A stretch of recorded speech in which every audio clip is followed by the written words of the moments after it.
Tank watches are becoming more and more popular. Today I have a Microbrand that makes only tank watches. This is Benjamin James. I have 3 different versions to show you guys. Their quartz version, their most affordable version. I have their hand wound version, their most expensive, and then their automatic. All 3 of these are almost the exact same size, even though they have 3 different movements.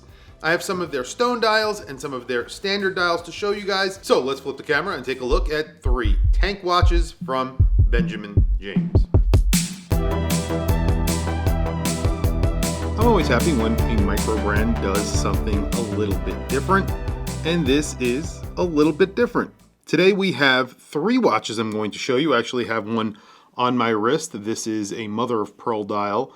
This is their quartz version, and there are 2 other versions on my table here. These are all watches from Benjamin James, and there is a stone dial version that gets a Swiss movement inside, the SW210, which is hand wound, and then there's the automatic version that gets a Miyota movement, the Miyota 9039. That is a dateless version of the Miyota 9000 series, and then, like I was showing you before, the quartz version. So you have 3 different price points as well. So this is sort of a brand presentation today of all 3 of their watches, or all 3 of the tiers of their watches. So really the stone dial here with their Swiss movement inside, the SW210, and you can see that from the back, is their highest end watch, I would say, because obviously it has the most desirable movement, I guess, is what you would say. Is some people would prefer the 9039, but there is probably a split in the audience. The 9039 is a great automatic movement. It is not hand wound,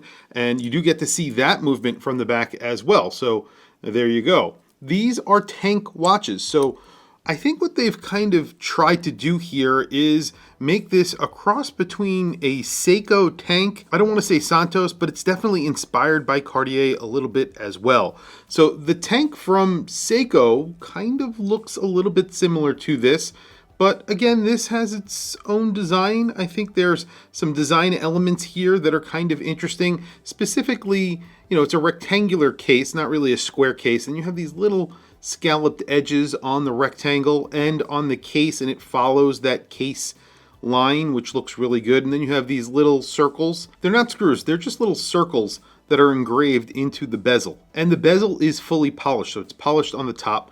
And again, that is somewhat of inspiration from brands like Cartier, because they always do that. They always put a very high polished bezel, and it kind of makes sense. It looks really good, adds a dressy feel to this. And then you have the center links, which, by the way, this is a tapering bracelet on a tank watch, which I really like, because if it wasn't a tapering bracelet, I don't think I would actually like this watch. I like that it tapers a little bit, and the center links are all polished. You have a nice polished edge as well. It's a really nice bracelet.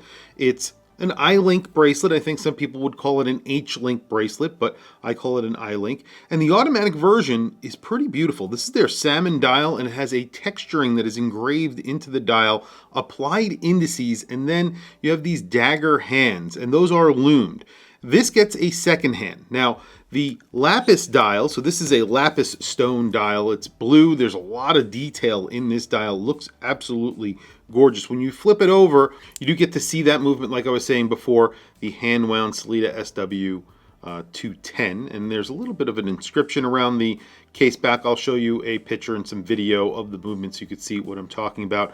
The underside of the bracelet is all brushed. These do get push pins because this is a thin bracelet, so I would imagine it'd be a little bit hard for them to put a screwed link on here, so they think that's kind of the reason why I would like to see a screwed link on these if they could do it, but they are all the same. So all of the bracelets, no matter the price point, are exactly the same. The bezels are the same. The only difference is the thickness. The thickness on this watch is around 8.3 millimeters thick. The thickness on the quartz version, so you can see basically the exact same case, is 8.1 millimeters thick. This gets a mother of pearl dial.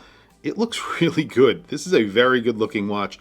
In general, I think they did a great job with the overall design here. A lot of tanks from Microbrands just don't look this good.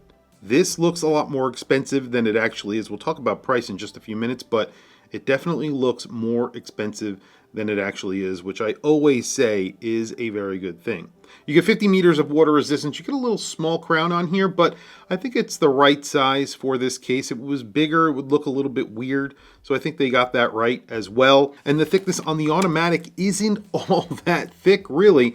It's under 10 millimeters thick. So it's around 9.6 millimeters according to my calipers, and they all get sapphire crystals, K1 mineral crystals on the back. All three of the watches are 31 millimeters at the case, so essentially 31 millimeters. I measured 30.8 millimeters, something like that at the case, and then at the bezel it's slightly smaller than that. I would say it wears like a 31 millimeter tank, which technically wears larger somehow because it's a tank.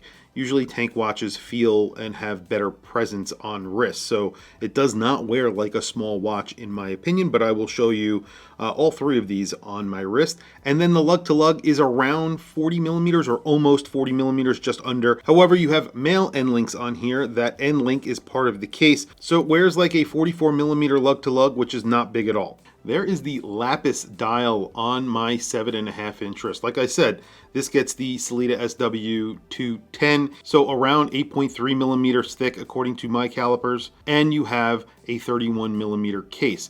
44 millimeter lug to lug, but it definitely does not wear small on my wrist. I think it looks fantastic. And then the automatic version, which is actually the thickest out of the bunch at around 10 millimeters thick. I think it wears great. It looks great on my wrist, and it could be my favorite dial. I really like the lapis dial, but I love the texture on this dial, the details, the applied indices. Well, they all get applied indices, and that 12 in a Roman numeral looks fantastic. All the details here are really nice. Like I said, this could be my favorite one out of the bunch, and it's significantly cheaper than the hand-wound version. We'll talk about price during the lume shot. So my only complaint here would be the lume, because there is no real lume to speak of here. It's just on the hands, and there isn't a lot of lume. I would like to see a little bit of lume on the indices, maybe even on the seconds hand of the automatic.